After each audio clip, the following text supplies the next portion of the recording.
Omade shema mujina ha UTV esuni obamu nsem ne amahodo so dia wasemfo asoso enu na na wie ye de esomo se kasebo na eniani mu nsem bia ebetodwa ensem rahye fie wonu matena se ama Ghana Boundary Commission bill no se wo mo assign ya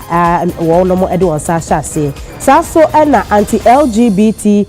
kill bill ho nsensem e ba ye ma abrante de la sky de call court to say Supreme Court NC parliament for kwan say de be ya nkrata no a o ma pass no enko kama mpanyin sa no say the Supreme Court no ebu atia say emra mampanyin fa ne nsa so ase enkoduru mampanyin anim mpo de ye dai na yetusa na monti wabo eno ato agu e wasasem no ho saso na abatuo emu pinchen ya ekoso no yisi empanyufo no ba ko akasa fa ho a yedimu enchemu ebebremo saso so yebedi bronya eni abato obrese yenim se ya na nkwanhia sisi pa enam sa yeso ama road safety empanyufo eni MTTD fo akompo bom aye nchechia sonko e de ama adraba fo se de be yobato mbo ase e wo kwan so na akwanhia biara enkoba wei ene nsema foforo bi e ka ho ene wiemede esomo na ansani yebede kasebo ebeba no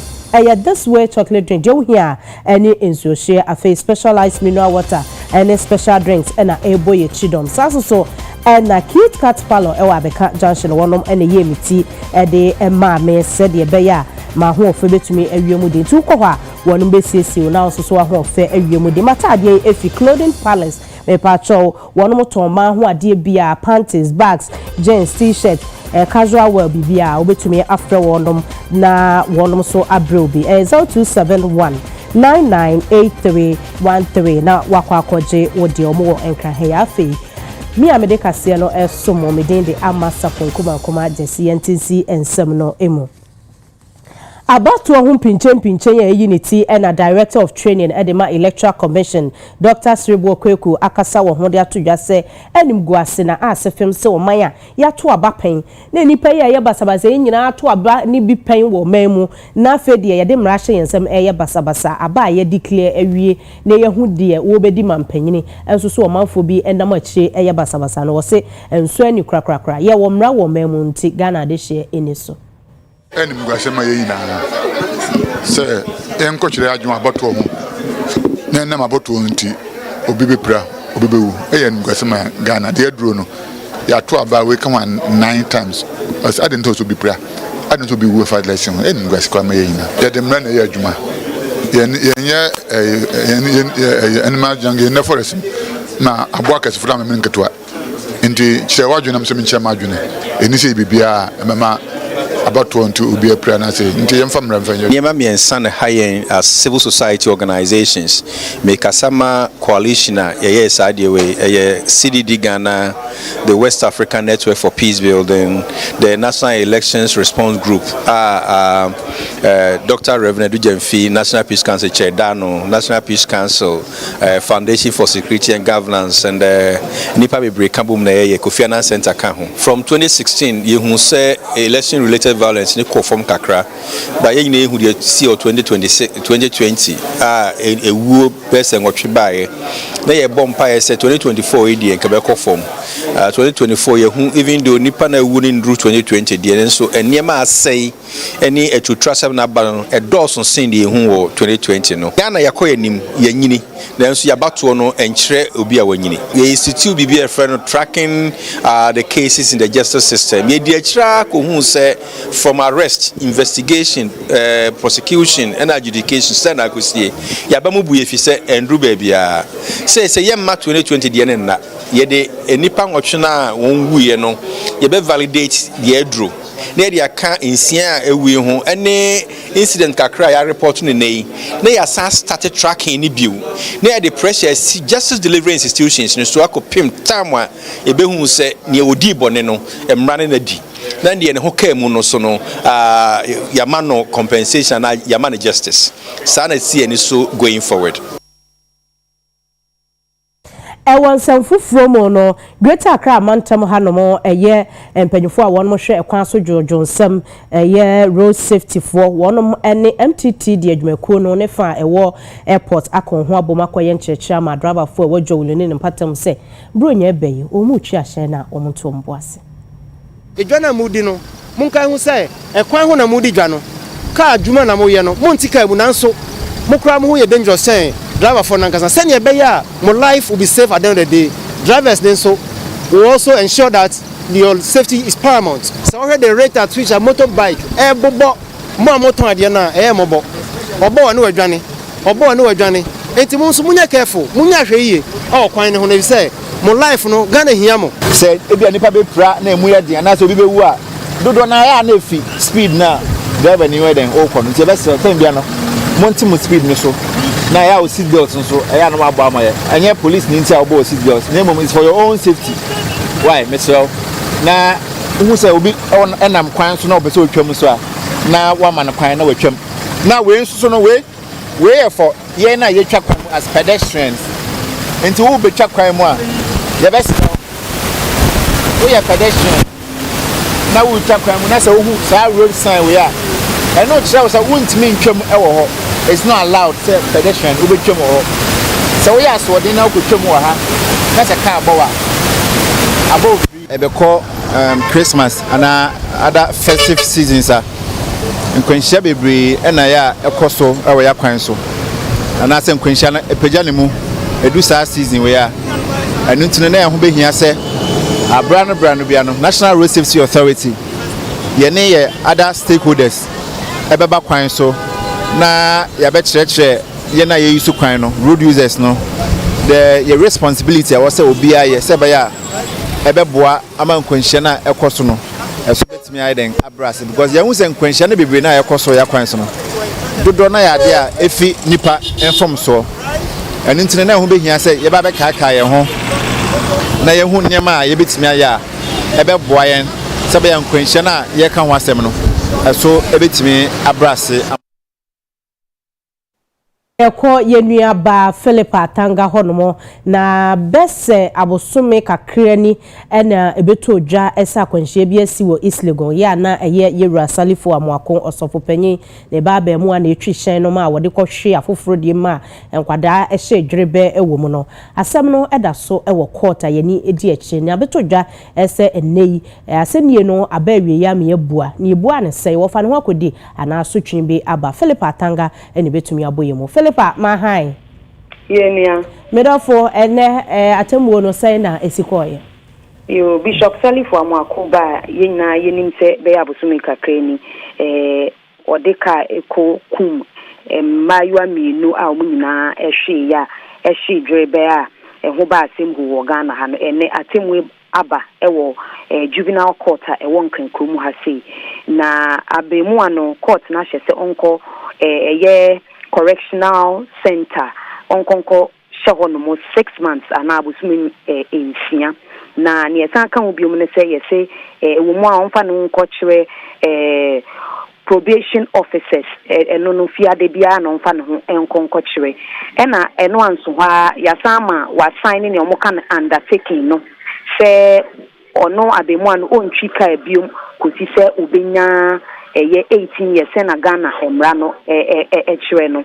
na eno anso ha yede asotwe ni bi nso ema na wofo eye Bishop Salifo amoako ene ne maami moha amoako na omo asotwe ne se ya momo ya fine omo 500 penalty units na 500 penalty units nipa ba ku tia 500 penalty units na no o sisi ni sikamu a obi a de ye 6000 cedis ena afi nso ne maami mo nso ya hyese omo so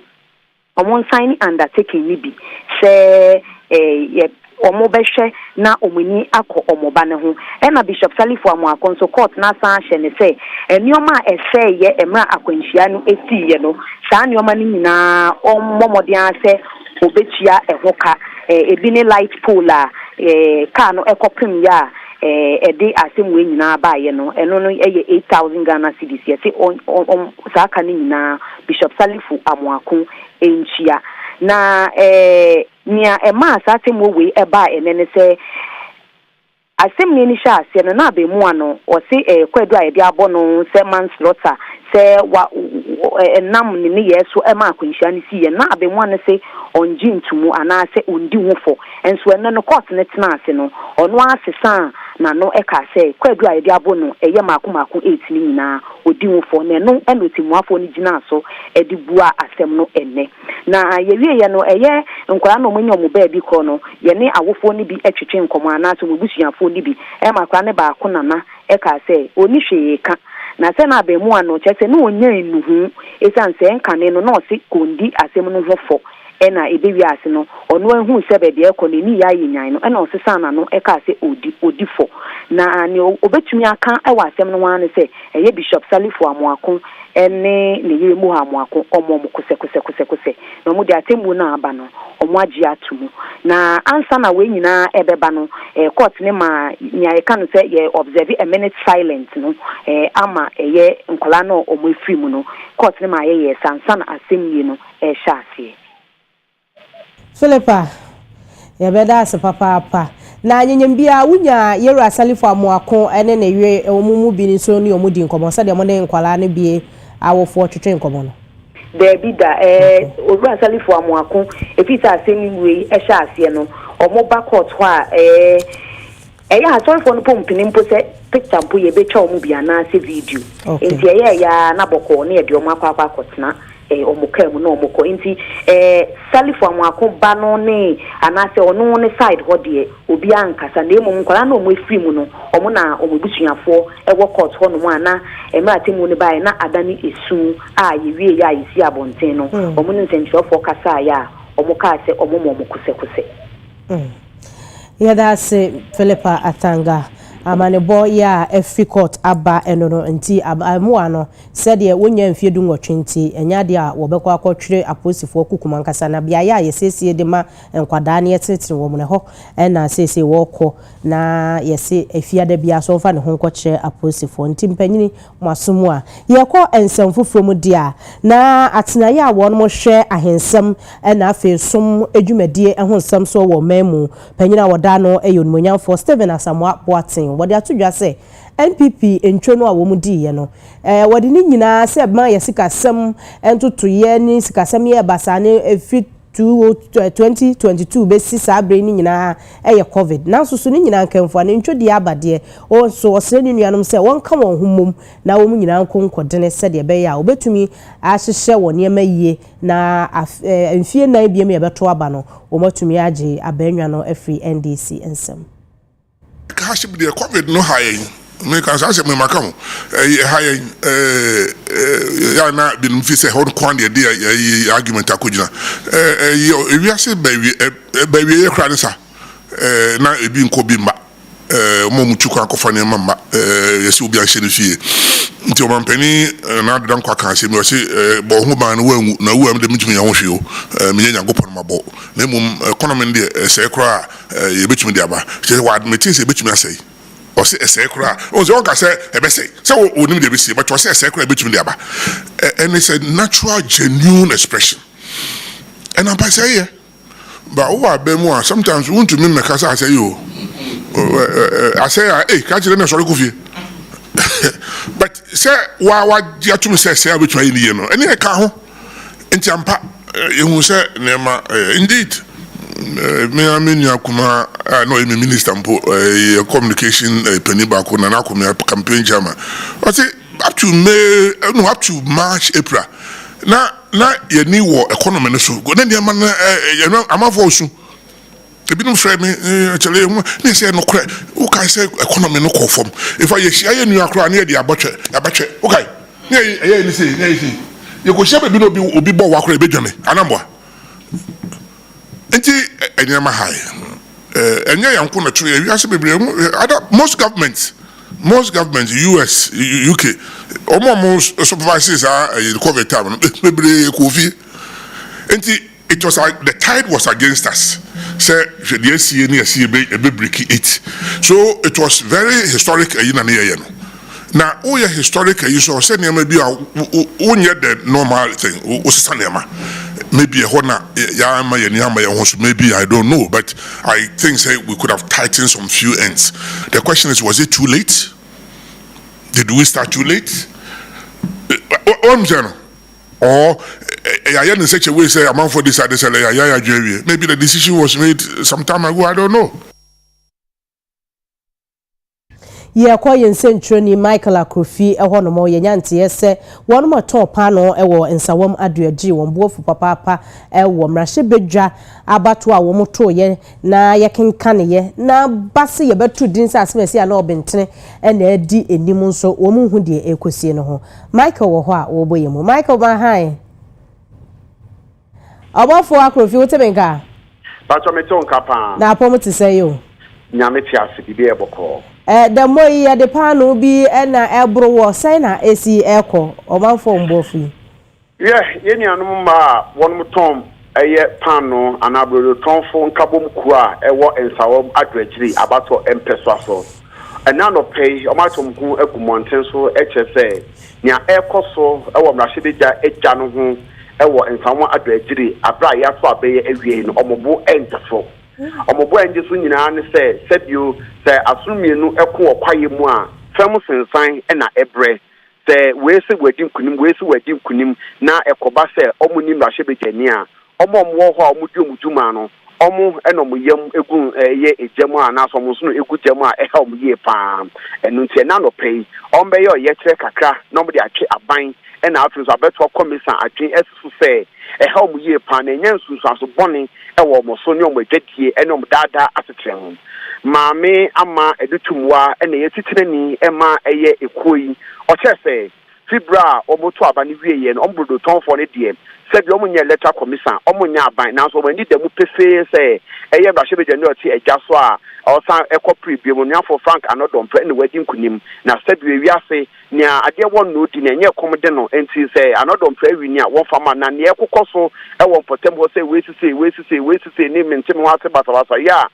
pejani mu ewo ho no enya ade a ebeboa ma eketi a ekoso won sawom ena afi nso o masetem atumi awie pay enti wo bofre aban titiri efe ofi aban mu ye ena afi nso isi ne se ne eche bia ne eso mu ye pia o betumi enya eye verdict enhu se wei ena edin kunim no omunye nanim heya sense bekowie eye court no ye twemanso ye twe dire wo ho ne ade emboa kra emampuntu a sese ni nanso wo sawom ekoso no entumi ankoso na akohadwen wo ho no enu ati no na adwoa boatema akua afiye enso de to so fe omunim se Anodom pre na edi nkunim na Anodom pre be odi fa ho badu no enya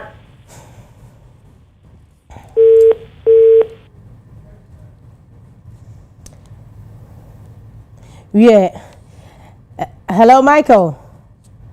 yanti yenuane kwade a yekọ ensem foforo mu na yedi yani kyeremu ewo Madina soso a emrahebedwani ma de hye wo honmonyamfo Francis Xavier Sosuso edi nsem bi atodwa se na anu ada Supreme Court ruling na aba ewo abrante de last guy nsentwereni ne nsamaye a okosama ne yese ni se yemakwan ema LGBT Q+ pass bill no a mrahebedwafo pass ye no enko kama mpanyinsa no wobotugu yo se wonu ma yade esan se Ghana fo kra na nyese ye hwe ni hu se muaye se ne beba na so hu se de ama obi abo atone yam nti obo Supreme Court na ba so se amagidie watemu adwumani mu so asan apeja. For the first time in recent times, Meka say omayade na SSA ye bo mo abaso. In particular, we are now in say very contentious and many we ye no ni ye hwe nim say na ka parliament be transmitting mrano dia come president na fe president I take a decision say ordin in sabe hyase ana on fa ni san hyase na say on fa ni san hyase nyina so nti I want me fa ni san hyase na president me ehu ni nyina but na emra na sa step na ndru honom ansa na ye nua be ma Richard Sky this case no court with all due respect to Richard Sky any lawyers edin anim no Meka said that was near friend premature ejaculation and I say it was completely premature. Say one modi case no court emra na emra nyan danimra because Supreme Court nyina so a about laws no and say your friend judicial review powers. The act must happen. based on which now they can express the constitutionality or otherwise of the law. The law has not been passed. How do you invite the Supreme Court to determine the constitutionality of a Juma Parliament? It's clearly, it was a miscalculated attempt, and there was no way the Supreme Court could have upheld this case than to throw it out. The Supreme Court is the highest court of the land. We must have confidence in the Supreme Court to say they will do the right thing. But Sekobani said consistently, they say the Supreme Court in Yomano, Supreme Court now it means that we are endangering our democracy. But Nyamekani say Niawamwa at the new hope and also at the new confidence at the Abasa Supreme Court crowd will say Omudi Nyoma betu 2 years. Nyayesha say with this case Omwa dismissal case, the bill can now go to president. Say president wonyina sontia was he one sign here. Only the nientia was he one sign one fan to krata so no from bread parliament. The yenhwe ni ebetimi aye based on the nyina so no. Yako ensamfufo mu a ofutufoɔ ɛwɔ apomden ho edema aban ɛyɛ Dr. Anthony Nsiansare wɔde ato edwa sɛ a yɛkasa yi wɔn mo ɛhwɛ so obetintim mmra he ɛbɛma kwan na kɔba ne sɛ obi ɛho dodo no obi ɛpɛso ɔtɔn ne ho nipadua mu akwa bi ɛdema obi a wadi emia saa nipa no betumi enya akwanya na kyerɛ sɛ wakɔ donate obɛkɔ akɔyi bi a ne brɛboɔ na saboɔ na wɔde aboa sɛ de bɛyɛ a nneɛma betumi akɔnka wɔde some way to Bra Kidney Association of Ghana one da one ho di one digital platform we say say no order na di no de to dwa se enkoche kra ye ade a ye bema kwan na se obi pese wotumi de ne organ bi boa ni nua bi a ne ho aka dwam ti se kidney ni liver ne na sefo no a yetumi aye ne sa na aboa de agye nkofo sonko Ghana Kidney Association no yene broni be kan say professional body yema enipa information ana nimdie afa kidney ho na yesanso ne aban edi nkita ho se le baya ebenya emoa edi ama wo mu a mo kidney problem entino afibia yedi kidney week march bia yedi float and ante all the regions in Ghana about kidney yare ho adaru na na dwuma ebedi ye India odumfo bi na adum yen na omaye the friend of website amaye so the name website no a online platform bia so wunya put me the information bia opekoto and nipa wo wiase nyina so ehu enti no amaye say no when say you very visible website no so ko hono ma wo more about Ghana Kidney Association programs ya ye and the ye be ye enti ani age see anya website because ebema ye di no akoba bia e wo wiase so that is what and eba be ye Enkrameya onimunyamfo Elizabeth Saki ede atodwa se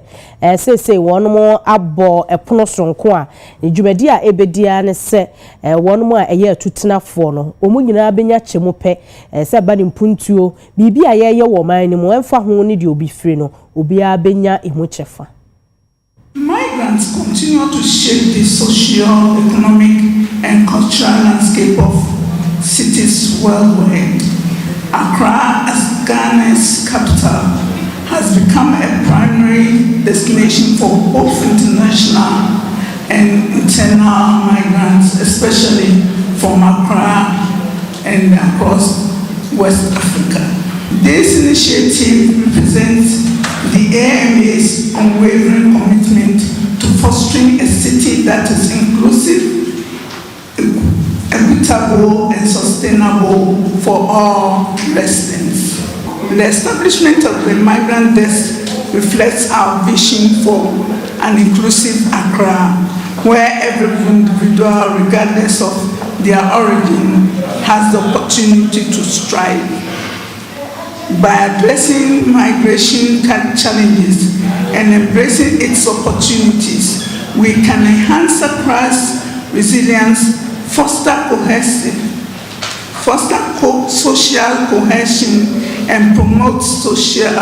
sustainable development for the benefit of all. So we have different type of profile of migrants. We don't have only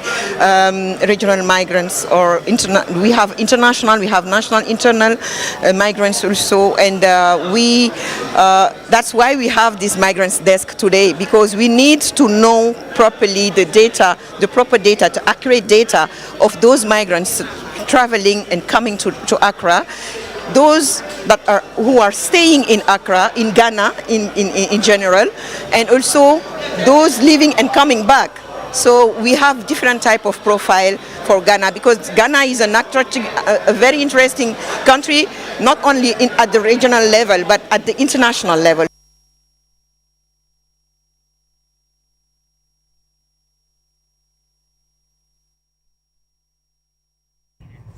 Ochihine osajefo ambotiofo panyini ede afutuo ama begrohine ye ayesi ne foforo kra da sebre ewua intim se waba no omankofo nye ni yodium na wonsi gira yebone wonya akukuduro na wonka bone anim na afi womre ne ho ase ema wonom a eso ne nsa edini si adwa no so atiatia yemfani asodi yemfani na utise apataya densuno evia kampani ami kasena men kase sebe kase bi enfata na no ni be kase wanye pani be kase bia ya de bi ense fata dia bra ense wo ye tumunya kudro kana na wedie e ko yi Putia futu. Ya futu ni na ofa. Enfie siani da sebre awia kotoko. Eda ne benkum so. Ya pem so biara se ye benyo hen wo begro. Na se ohin ni kromu a ema atutrasem ne niema bi a nse se enkwala mamu wa akora ye no wo ye. Afen so ema divon manso ene bra ya bre ene ade ne ntino. Ye nyina kwa adwenkrom ana ye wura ochehe ono so ejina yachi eti ono na ye de free akosomo no eti oje ne tomu a eso bia so aje ne tomu eti obia moa na ye nyina ensom ne yenye baako ne pushi no na begroman emfa ne tomu apemfra ne kabom ne ye gina na chi a ne ontumi nya kro obeye ama man ne nyina yeso nya ho mfaso no krasem ena no pay meti se ye peja ohen no mani agi esanse kroya dampa ache esase ye nyohen ese nyohen esanse minim se o simi wo fa 90 no krasem ni so agume maka mi wo fa nanso ni nyina mu so no mani agi esanse ye nyohen a ebe makroi ni mpunto ne se de ebe ya ebe gira ne nanso no ye nsa beka ese menam akwantuo mu a na ye kase be grada mpanya ye ni he eno ne ade ye me ya na ade pa ye me ya pa titiru wo mu se ohin a obey adwuma no owo ne se emamu we bi wo krom ha afa kro na bo wo e wo lolu station ho enema boni wi ni niema ma wo se kro no e ho ne ade a mani esese ye tu wo mfiri ho because kro mfiri no sa abrabo ne nsese tumi ba ho no ye kwa ahoma so na ye ni Owura John Kape akotwetwe enkomo wono na ye Director for Public Affairs Edema WAEC ababeto edwa ese wonom edeka enam so amadusuafo social wo mokotro ye no eka 100 million eda ho ntino enya de a yebetumi release results no na ye kono yakobisa se enukure bi wo mu na etesa ede anamo na wonom etu mira mo ahamo akwa baba UTV kase eboso. Yeah, many am da wase. Na promote say. Me adomboko. Ente say ye be yom dai. Results na ebeka mu saa na say motu na mo bi wo ho a enti ye betumi aboa me nsaka. Yo me da se be chia etie for so mo bia so afisha pa. Say ade woman say you collaboration so na wie ama examiners wo no so ama ki theory ne practicals na wie na afia ka objective test no and no the scanners and a market scanners so break it down ni nyina say nti yentumi entoa so enye adwuma no na sika bia nka wasa aban de maye no na yebisa se nkotumi de eka yensa nka na ya ma technicians so abehwe na o ma sika de so adwuma ne atoa adwuma so muhia sasika no sika ni sika say 100 million say dey kan Ghana cedis. Well, a car binding and in total outstanding balance 118.9 million Ghana cedis. Okay. And a car binding. Okay. But since here no yansu ya dinkrophobic technicians ejumano omo ye de omka be 25 million. Okay. Now almost says can yentua anya dia ombeba be ejuma bia ama ye bio. Okay. Chenama ye huakemwa ye kasa aban mens kan yentumi nto adwuma no so. Okay, nti say yamfa ne say aban ntumi nya 100 million ni akire nyina. Say na mo hwe ani mo stress bia kanimo ani mu yina wode be ma mo na mo so mo de amema technicians ne ade na wo matumi asiesie niema na mo scanners amosi asese nyina mo setumi aka na de aka no ja mo aye ho adwuma mai. Okay, first of all, for the sample, technicians said your moka be 25 million. Yeah. And you know, almost a year and sana or one baby maybe a my. Omu jini nyina. Okay. Almost some job 25 million because I said a canache. Okay. Kana and after so much say your mom Irish man say omu year year ya betria wonka. Okay, and after so say we omu be sorry. Omba be adwuma no kra na se omuwi a ye fra bi bandwidth internet ye pese ye upload results in online na be ya obi a obia bia one post ko kra na se what scratch card obetimi a check. Okay. Na o hwe nkofodo do na wo results ye be hu adwuma na I was see etua in dollars na etimi nya sa bandwidth na sa na ya upload results nti. Okay. Right now, I'm to be almost 10 million by at least 25 and a cat down or see it here. And after so movie Sky Betia on Canaf, yes, we have a bandwidth. Okay. Now, the Americans so infidelity war and also any servicing. Yes, can be bring it to me. I send a buyer and so now ever buy next year to me. I didn't know where you must send yesterday. Na mo hu asoye sure yesika sam so na fe ya ngoma so tena ye no anya bia mu ne omo de ahia sai na wo mo ka de na omo de tomo ne wo so de. Well, make me aka say be now to minu twem no me head of office director of finance eco home minister. Okay. I made it to the name say first be results by the 19th ayenne. Na ye ho akam kakra ye mfide bi enye adwuma ntebe ya nka omaska ne bin kai nsane ntumi adwuma ntem. Unfortunately besin ye nya bia minister no ho nti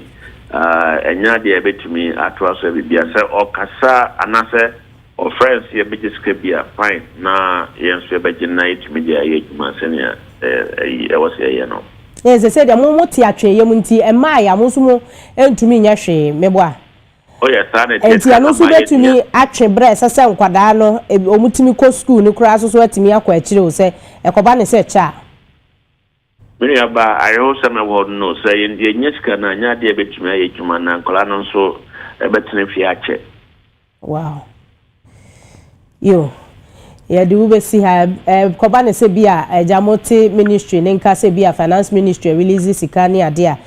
ye besa aboma na so na ya ba behwe sa afa bia monsa kan bi anani nyina mpo a na ye hu se de ebesi akomira medase awie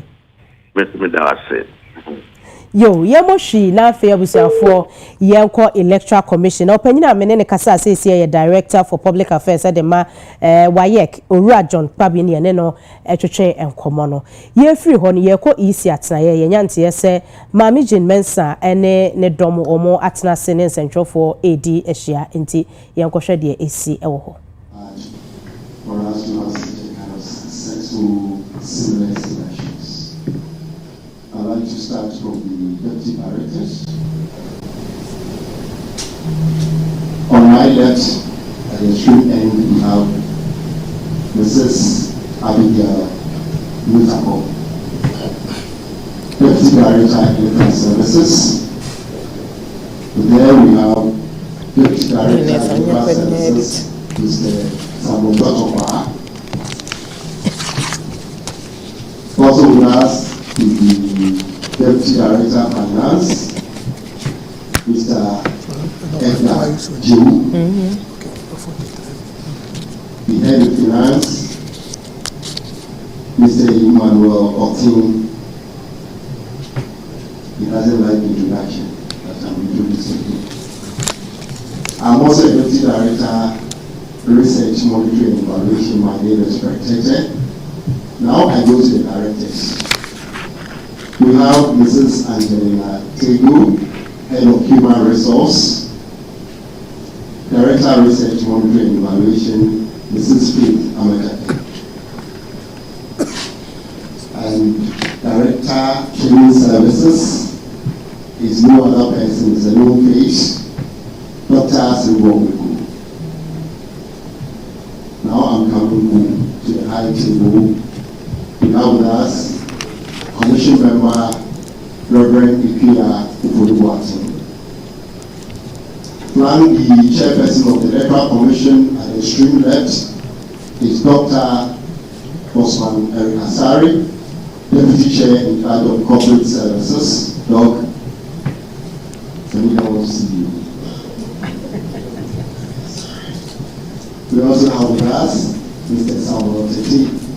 Deputy Chair in charge of Operations. And to address the press this afternoon is the Chairperson of the Commission, Madam Mrs. Madam Mrs. I have a new title. I'm now Madam Mrs. So when you see me, please call me Madam Mrs. Madam who is a Mrs. Thank you for the new title. Anyway, thank you very much, and we thank the good Lord for making it possible to be here this afternoon to address the citizens of Ghana through you, our dear media partners. It is the Lord that has made it possible. We couldn't have come this far without him. And I think Reverend Ufori-Boateng's prayer summed it all, that we've had globally acknowledged elections. I think global leaders have acknowledged our elections as being highly successful, credible, and transparent. And we couldn't have achieved this success without your lenses and without your pens. And so we thank you all very much. A good afternoon to all our directors and deputy directors. This afternoon, the purpose of our press conference is to provide citizens with an update on the 9 outstanding constituencies where parliamentary results are yet to be completed. As you may be aware, at the close of polls on Saturday, the 7th of December 2024, there was a directive by some political party leaders to their supporters to besiege the collation centers of the EC where the collation was taking place. And this directive was to them to besiege the constituency collation centers. It is important to note that the collation in all the centers was proceeding in accordance to processes enshrined in CI 127. The presence of hundreds of supporters who besieged our collation centers brought proceedings to a standstill in a number of the centers. These supporters destroyed pink sheets required for the collation, as well as results collation forms in some areas. In some instances, they vandalized and destroyed the desktop computers set up to collate the results electronically. Additionally, and sadly, they beat up our staff and threatened them with death, and ultimately brought proceedings at the constituency collation centers to a halt. Citizens of Ghana, this is the reason why the collation in some constituencies could not be completed prior to the declaration of the presidential results. It is important to emphasize that the collation in all centers were proceeding in accordance to lay down guidelines as enshrined in CI 127 before the supporters entered into our constituency collation centers. There was therefore no reason or justification for the call to supporters to besiege the collation centers. That call, in the view of the Commission, was calculated to disrupt the processes and mar the seamless and effortless electoral processes that had commenced from the start of the polls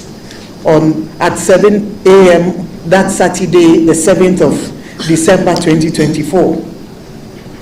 In the view of the Commission, the directive to the supporters to besiege the constituency collation centers was targeted at destroying documentary evidence, that is pink sheets, ballot papers, results collation forms, and computers, and to erase and wipe out all documents to be used for the collation. Thankfully, the perpetrators of this act did not fully succeed in their endeavors, in that a few of our staff were able to retain some of the pink sheets and the results collation forms necessary for collation. Since then, as you all know, the Commission has tried to complete the collation in some of these constituencies.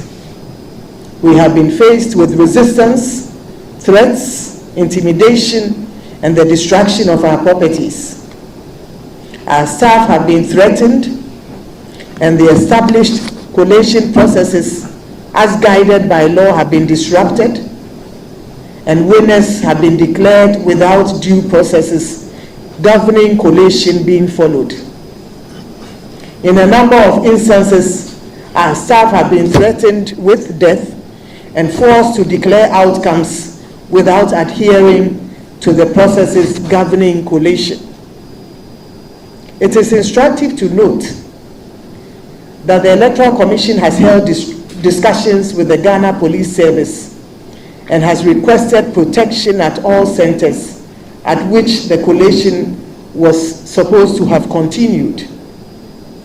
Unfortunately, as we have witnessed on TV, images have emerged showing our staff being threatened and made to declare results stemming from incomplete collation processes. Unfortunately, this has been in the presence of the police.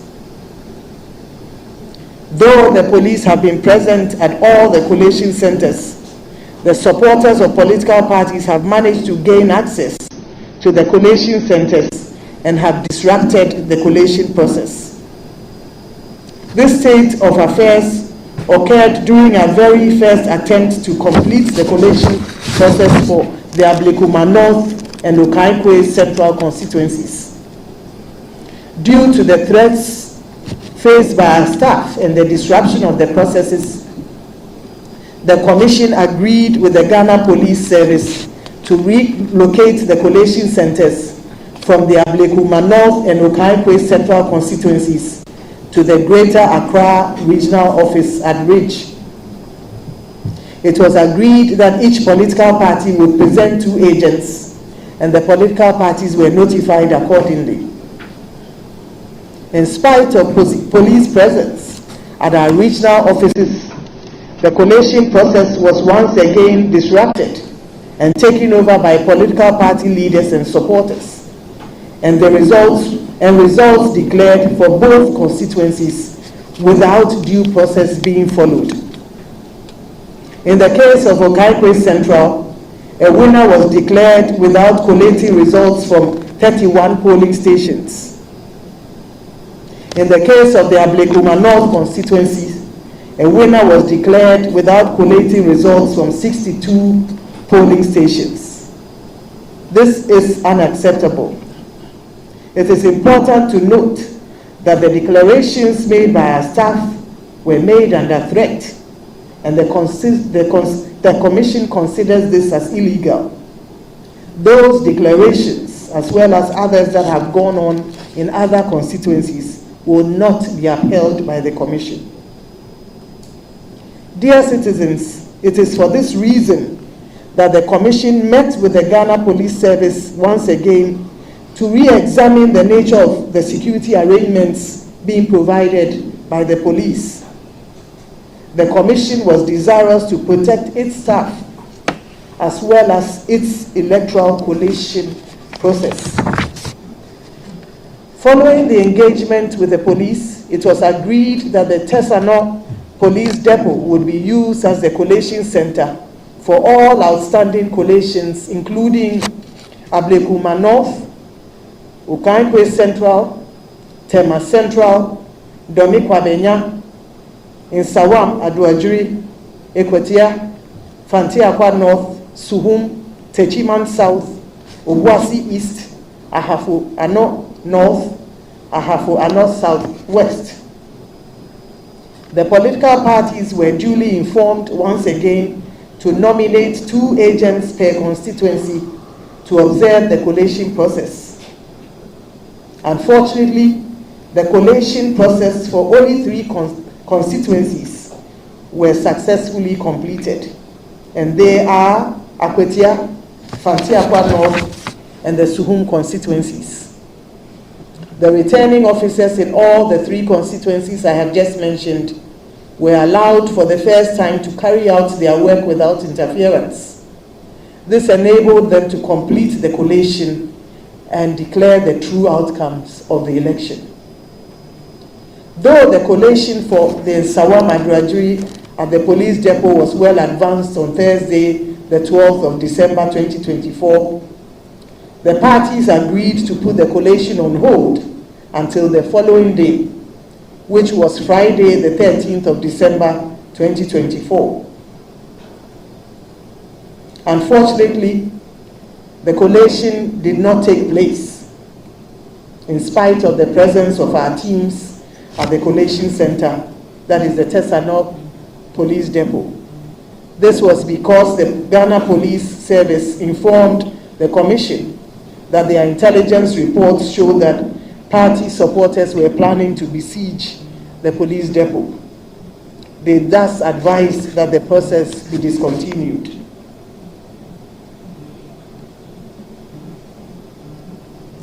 Ladies and gentlemen, though the Commission was determined to complete the said collation processes in the 9 constituencies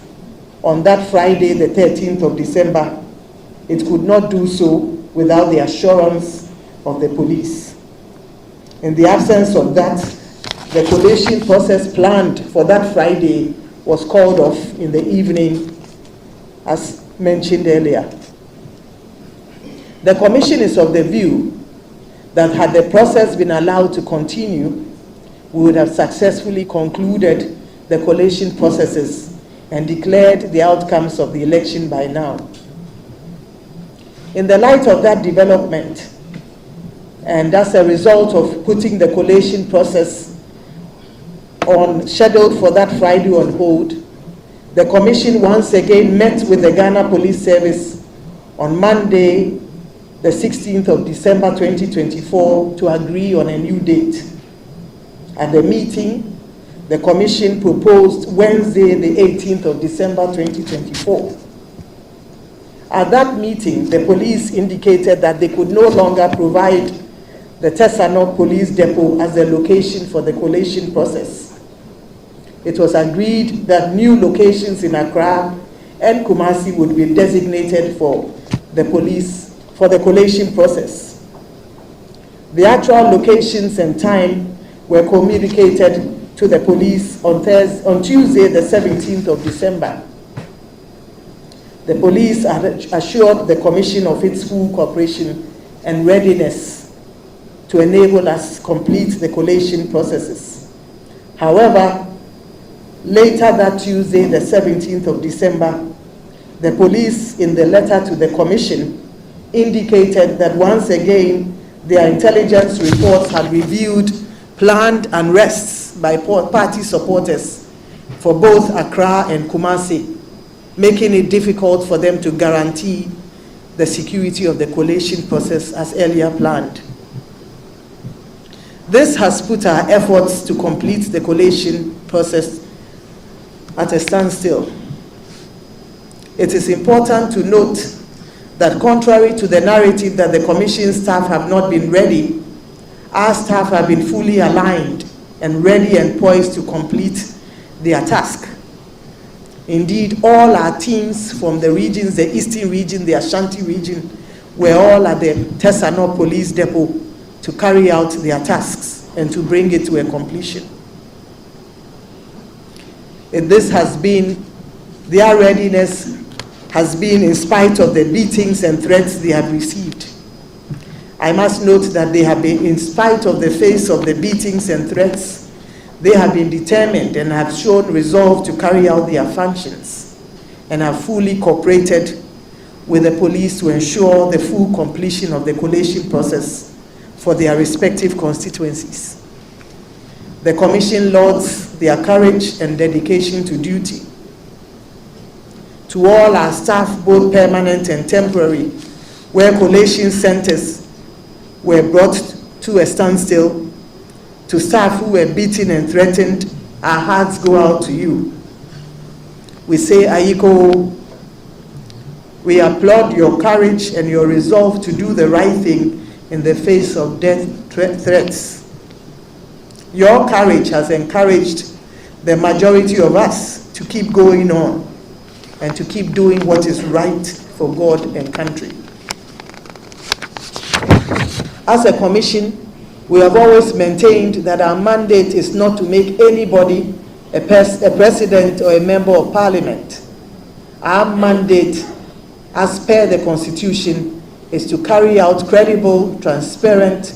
and fair elections whose outcomes guarantee that the choice of the voters as expressed at the polls is upheld.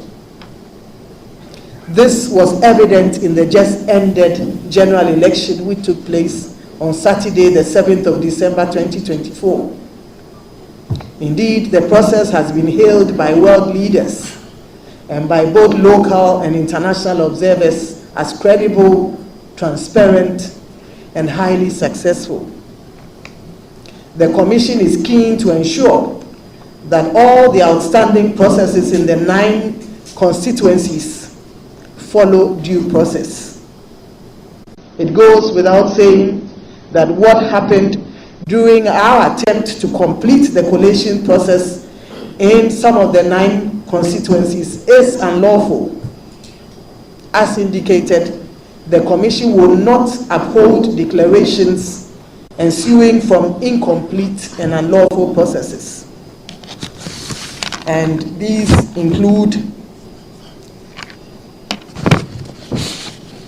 in Sawam Aduajiri, where parties, of course, on election day besieged the collation centers and brought the collation there to a halt. As I mentioned, the Commission tried to complete the collation process on Friday, the 13th of December. However, when it got to 143,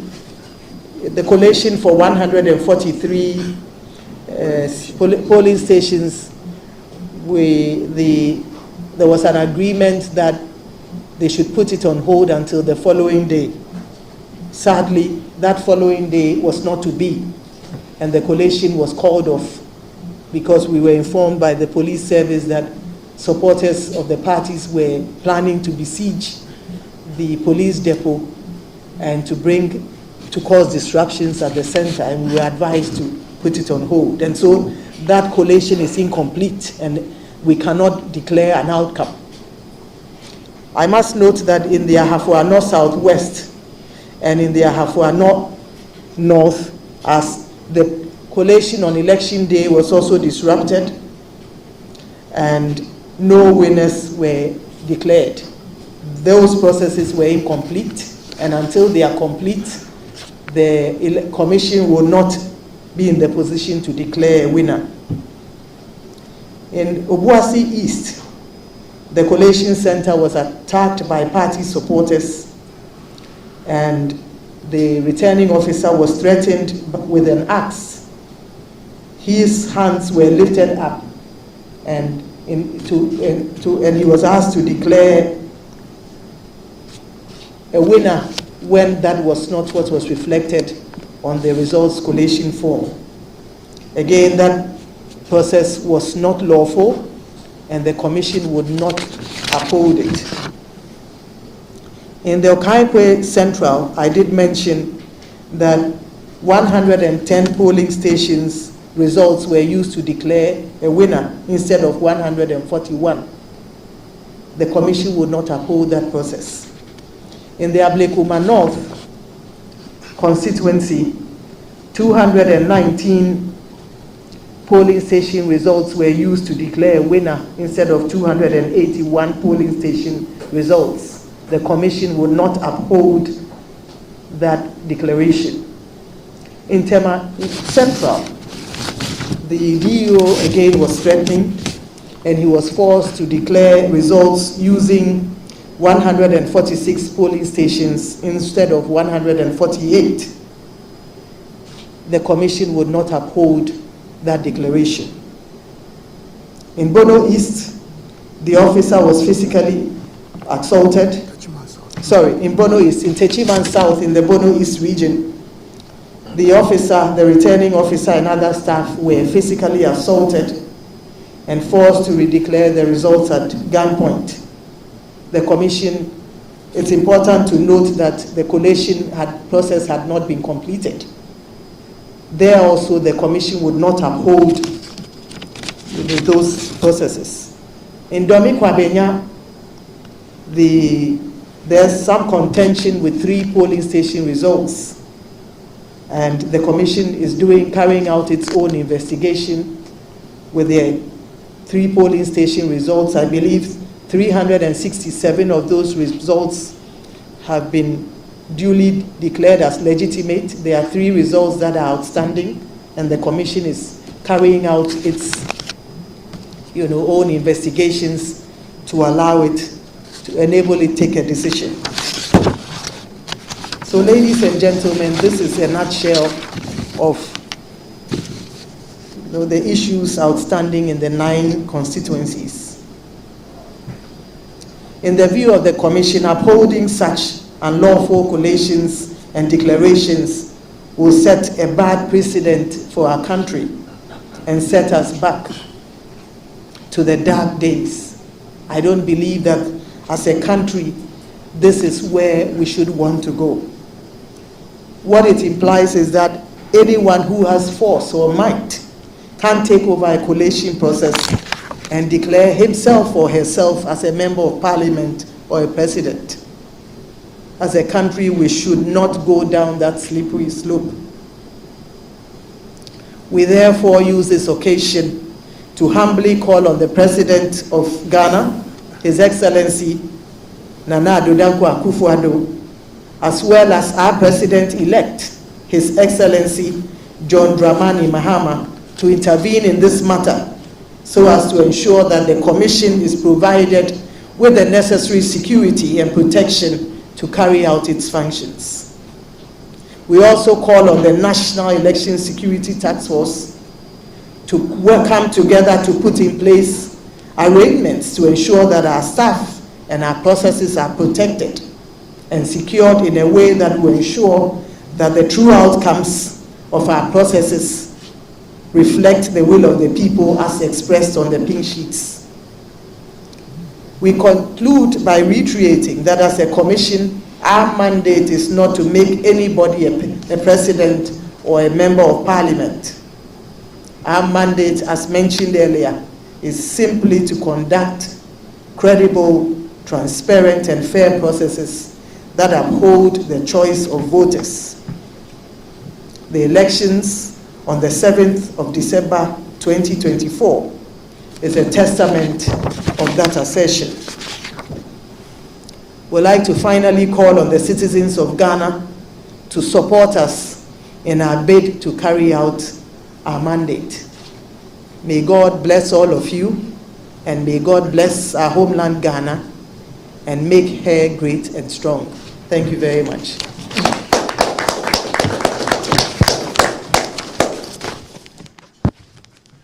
Yeah, for Electoral Commission and a den sama hudo bi abeto dwafa emrahye bi dwa manwa ye to ya ho say be collate no ebi atiti akamu na nche no wahye aba ho no wo say so wo hwe te say akwatia fanti akwa north ne ade no wo say na no ada mpanyufo hia yese wo mbeba be collate ema no ewo police training school ya ewo tesano haseye na wo se ekowi ase no ekoba ase hu kohia ase na wo no mo etwe esensen ana posifo be yi wo no masotre on the 13th of December se wo no manyante yese enipa binom aye wadwen se wo beba beto ahye collation so enunti omontwe ensensan enunti wo mo soso etwe esensan ye yeah, woman de na nkoma ye ready say wo abato adwuma ye fo so mbe collect results na so bambo adwuma ye fo mo no mo ye adwuma no asotire mo yi wo monti e mo mo twesensan enu ebio no wo mo san hia eni aposifo no ehia ye ema wo no mo eye se wo mo ba be collect ukuada ni ye de ma wo na de e be chi bena da de e be chi ukuada no ena aposifo yi wo no masotire se wo mo de o maso toto fo mo intelligence e kire wo no mo se enipa bi pese wonu edi boni won betumi abeto ahye wo so ewo ho enti na chese enyade a won betumi edi dwuma no enti na chese wukuada no so entumi ankwa ankoba so enti wo mu de wo mu gina se wo mu be collect na so wo mu ni posifo ne eye adwuma ni nyina enkanfo ano de wo pese wo kan se na no manu ayekoto ye no emiaye ni bi wo ho aye homo electoral officers no so ehye wonom na wo mu declare results ni bi ya enamra kwa so enti no enya de a mami Jane Mensa ekyerese wo mu getum na ni nyina nkamfo no se wo bo wo mu dwuma yefo na ba so wo mo fa wo mu britia bi ni wo mo ni wo mu ye adwuma dada nyina se wo mu gina wo mu anaso si ye di tu asi bi so ye ebo empentoa wo bi ko ho na ye de akuma asisi bi ho no ni nyina mu no mu gina ye adwuma nti ahye wo no mu nso nkuran se obeto akoso aye de ye na wo mu dwumadie no ma sede ne se aba o manfo de omkokromoti ebekwa akoto no de o manfo no be kire se wono ne epe no na yeto madodo ma no no wono mu beba beda sa nipa no wadi eni o mu de ne se wo mu akofo obi asemesi ana obente se we na mpe na asem Electoral Commission sa nipa no o ma metena o ma no adwa so na ebom de o manfo no be yi no no eno no o mu so ebeda na di e de kire Ghana adehye enyina eno nti de o mpa so mo kan se eniema ekoso no enamra kwa so afei wose nsa won sei wo mu antumi ankoleti bibia ewo ho no mo sanse eniema basa ene kokoso ewo ho ahafo ano north eno so saa oboase east chese omo returning officer kro ewo ho kwa de yese ye de akumasi no ko ho ewo ho no mo se on declare results ma ye pega ne nsa baako eno okwabana ni kita akuma ejina ne so se ka se ye ne yedi nkunim enti ni nyina ye niema bia enkoyie okankwe north so wose sade ma no ekoye no na tese eka bitika mu miensa bitika mu ya 110 so no mu gina edi declare ye eno so yanyi ntom ni nyina awie mu di miensa ne beka ho na awie mu di ne yetumi atodini se asemasi ana obentene na edi nkunim eno enanchen no wasi biaya baako Blue East sei eno so wasi wo mu enipa wo ho no so ye di tuo na si ne so ese won declare do mi kwa benya woso omugusu ye nhwehwemu wo mu etumi bo modena eye 357 ya de aka no akire kakra na aka no wo mu egusu ye nhwehwemu de wo maso toto fom etietie nsam ni mu ansa no wo abesi gina ye ewo saa empeso ano eso ni nyina enkamfu ade wo mpeso wo mu ka nyina ne se osem ya ye bi wo ho 219 na ye gina so di declare ya ye hunahuna electoral officers no miwa 281 na sese etumi gina so de kase we yedi nkunim ana we yedi ntwo enti se wo keka sa niema we nyina ebom wo hunu se eniema esi ye no entwa yie enti se wo man ne pese ye ko yanim na se wo mu gina hunahuna ye di hunahuna officers ne so egitu kase wo no ma share wo no ma wo declare a candidates binom say wo ma di nkunim no mo gitumu na enye ye nto mo de emrabato de da no ma ye adwuma no efrenchim ni nyina nkamfo ano wodan sentrofo ase se na anu adai se na enya wo no mo etwurodua ene wo mama ne bo a enka abato no ntumi amedru saa ewiase mpanyimfo enyina kasa de afa abato ehu se ya ade Electoral Commission abo adwuma ama pepepe yo ene aba no emu ada ho fan enti saa na wo mugina ho edema na afei wo se Ghana mampanyin na adodan kwakufu ado ene president elect Yera John Dramani Mahama se adawroma